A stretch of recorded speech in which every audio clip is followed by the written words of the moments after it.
Horus, the son of Osiris and Isis, was born in the shadows of sorrow and conflict. His father Osiris, the just and noble king of Egypt, had been betrayed and murdered by his own brother Seth, the god of chaos and disorder. Seth, torn by envy and ambition, had tricked Osiris into lying inside a coffin, which he sealed and threw into the Nile. When Isis found her husband's broken body, she used her powerful magic to bring him back to life just long enough to conceive their only child, Horus. Knowing the danger that surrounded her child, Isis fled to the marshes of the Nile Delta. There she hid and raised Horus in secret away from the ever-watchful eye of Seth. She received help from Thoth, the god of wisdom, and Nephthys, the sister of Isis, as well as other deities and divine creatures. Horus was nurtured in secrecy, protected by divine spells and the creatures of the marsh. As a child he was vulnerable but destined for greatness. As he grew older, he was taught the ways of the gods, the skills of combat, the wisdom of kingship, and the sacred traditions of divine rule.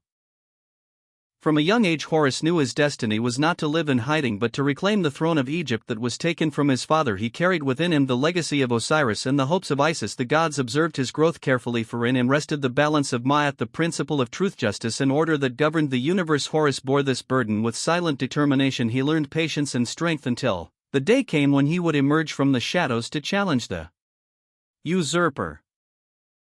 The conflict between Horus and Seth erupted into one of the most legendary struggles in Egyptian mythology. It was not merely a personal vendetta but a cosmic war between order and chaos. Horus sought justice while Seth clung to power. The battles between them were fierce and long-lasting. They fought in the deserts and upon the waters, in the heavens and before the divine council of gods. Their rivalry shaped the mythic history of Egypt. Some gods like Thoth and Hathor supported Horus, while others, like Ra, remained neutral or unsure.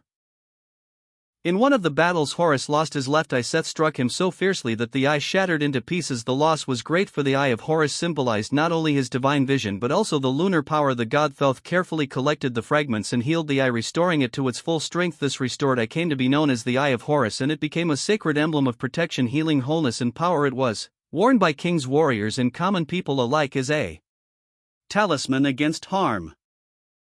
As the war dragged on, the gods convened to settle the dispute between Horus and Seth in a divine court presided over by the sun god Ra. Many arguments and trials took place where Horus had to prove his worthiness while Seth argued for his own strength and past service. The deliberations lasted for years and involved challenges, tests, and divine judgments. In the end, the gods declared Horus the rightful heir to Osiris and crowned him king of the living world. Seth was defeated, cast out, and in some versions punished by being made to serve Ra.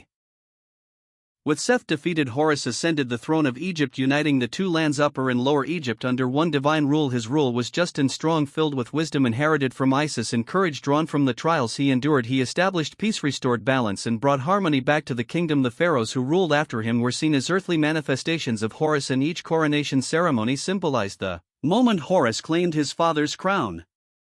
Horus was often depicted as a falcon or a man with the head of a falcon. His right eye represented the sun and his left eye the moon, showing his connection to the heavens. He soared through the skies, watching over Egypt as a protector and divine ruler. Temples were built in his honor, the most famous being at Edfu, where tales of his battles with Seth were carved into the stone walls. His image appeared on royal jewelry and sacred scrolls, a symbol of divine kingship and strength.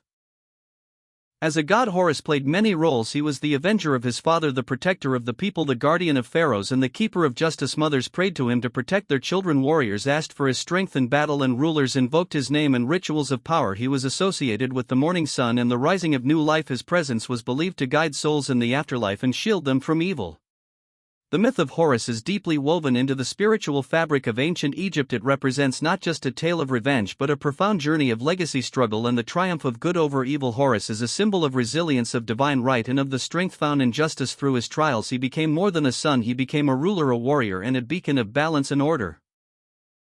Even after thousands of years, the legend of Horus continues to inspire. He is remembered not only as a mythic falcon god but also as a symbol of endurance and divine authority. His story teaches that no matter how deep the darkness, justice can rise through perseverance and divine purpose. Horus lives on in art and history and in the spirit of kingship that shaped one of the greatest civilizations the world has ever known.